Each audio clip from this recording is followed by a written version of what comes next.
օրենքիների նախագծեր, որոնք ներկայումս գտնվում են ազգային ժողովում եւ իհարկե ազգային ժողովի ընդունելուց հետո արդեն եւ ավերացվելուց հետո նրանք ուժի մեջ կմտնեն։ Կառավարության կողմից հավանության արժանացած նախագծով մի շարք փոփոխություններ են կատարվել պետական նպաստների մասին օրենքում։ Մասնավորապես թերևս ամենաէականը երրորդ եւ յուրաքանչյուր երեխայի համար տրվող նպաստի կատեգորիան է, որ ներառվեց պետական նպաստների մասին օրենք։ Որպես դրամական աջակցություն նա ներկայումս էլ գործում է 2021 թվականին ընդունված իրավական ակտով 22 թվականի հունվարի 1-ից հետո ծնված երեխաների ծննդյան կապակցությամբ ընտանիքներին տրամադրվում է 50,000 դրամական աջակցություն յուրաքանչյուր ամիս մինչև երեխայի 6 տարին լրանալը։ Պայմանն այն է, որպեսզի այս 50,000 դրամ ամսական եկամուտները տրամադրվեն, որպեսզի երեխայում նոր ծնված երեխայի կարգաթիվը լինի երրորդ կամ հաջորդ, այսինքն 22 թվականի հունվարի 1-ից հետո ընտանիքում ծնվի երրորդ, չորրորդ, 5-րդ երեխա, մեկից ավել երեխա ծնվելու դեպքում տրվում է յուրաքանչյուր երեխայի համար, այսինքն օրինակ, եթե ընտանիքում առաջին անգամ եռյակ ծնվի, ապա յուրաքանչյուր երեխայի համար 50,000 դրամները կտրամադրվեն մինչև երեխաների 6 տարին լրանալը։ Պայմանն նաև որպեսզի երեխայի ծնողները լինեն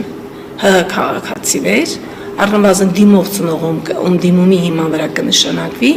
լինի Հայաստանի Հանրապետության քաղաքացի։ Սա դրամական աջակցություն էր, իրականացվում էր որպես ծրագիր, ինքը այսպես փորձնական ծրագիր էր եւ բավական երկար 22 թվականից սկսած մենք իրականացրեցինք 22, 23, 24, 25։ 4 տարի իրականացրեցինք ծրագիրը, 25 թվականին նախարարության ազգային ինստիտուտը վերլուծություններ կատարեց, ուսումնասիրություններ կատարեց եւ ուսումնասիրության արդյունքով պարզվեց, որ այնուհանդերձ միջոցառումը դրական ազդեցություն ունի ժողովրդագրական իրավիճակի բարելավման համար։ Ըստ այդմ որոշվեց փոխել այդ դրամական աջակցության կարգավիճակը, փոխանակ տրամադրելու որպես միջոցառում, դարձնել ավելի պարտադիր, դրամական աջակցություն պետության կողմից եւ սահմանվի որպես պետական նպաստի առանցին տեսակ։ Սա նշանակում է օրենքի ընդունումից հետո արդեն Հայաստանի Հանրապետության օրենսդրությամբ երեխայի ծննդյան կապակցությամբ կտրամադրվի 4 նպաստ, նախքին 3-ի փոխարեն։ Առաջինը բնականաբար մայրության նպաստն է տրվում է հղի կնոջը, ընդ որում թե աշխատող, թե չաշխատող մամաներին, երկրորդը տրվում է երեխայի ծնվելուց, արդեն մյուս 3-ը տրամադրվում են երեխայի ծնվելուց հետո, երեխայի ծննդյան միանվագ նպաստը, մինչև 2 տարեկան երեխայի խնամքի նպաստը եւ այս 4-րդ տեսակը, որ կներմուծվի օրենքի ընդունումով, 3-րդ եւ յուրաքանչյուր երեխայի պետական նպաստը։ Առաջին ասացի բոլոր մամաներին է տրամադրվում, ծննդյան միանվագ նպաստը բոլոր ընտանիքներին է տրամադրվում, չաշխատող ներողություն, մինչև 2 տարեկան երեխայի խնամքի նպաստը դարձյալ բոլոր մամաներին է տրամադրվում, ես կասեի ծնողին, որտեղ մենք ունենք նաև հայր ու նշանակել ենք երեխայի խնամքի նպաստ, եւ այս 4-րդ տեսակը արդեն կարգատվից կախված ենք տալիս։ Ընդ որում պիտի դիտարկել այս օրենսդրական փոփոխությունը համակարգային, որովհետև զուգահեռաբար վերանայվում է նաև երեխայի ծննդյան միանվագ նպաստի համակարգը։ Մինչ այժմ ծննդյան միանվագ նպաստը տրվում էր կախված կարգաթվից,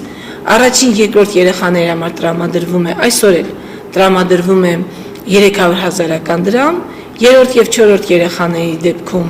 1 միլիոնական դրամ եւ 5 եւ ավելի երեխայի դեպքում 1,500,000 դրամ։ Սա երեխայի ծննդյան միանվագ նպաստի գործող համակարգն է։ Այ որ բերում ենք 50,000 դրամական աջակցությունը դարձնում ենք պետական նպաստի տեսակ, այսինքն տալիս ենք օրենքով սահմանված պարտավորություն կառավարության համար, զուգահեռաբար վերանայում ենք նաև երեխայի ծննդյան միանվագ նպաստը եւ ներդաշնակեցնում ենք ընդհանուրը։ Նախատեսվում է ծննդյան միանվագ նպաստի չափը համահարթեցնել, դարձնել 500,000 դրամ եւ առաջին եւ երկրորդ եւ երրորդ եւ չորրորդ եւ 5-րդ եւ յուրաքանչյուր հաջորդ, այսինքն անկախ կարգաթվից կտրամադրվի 500,000 դրամ։ Իսկ այ կարգաթվից կախված արդեն կվճարվի բացառապես երրորդ եւ յուրաքանչյուր երեխայի կապակցությամբ տրվող պետական նպաստը։ Շատ լավ, այս փոփոխությունները ինչին են ուղղված հատկապես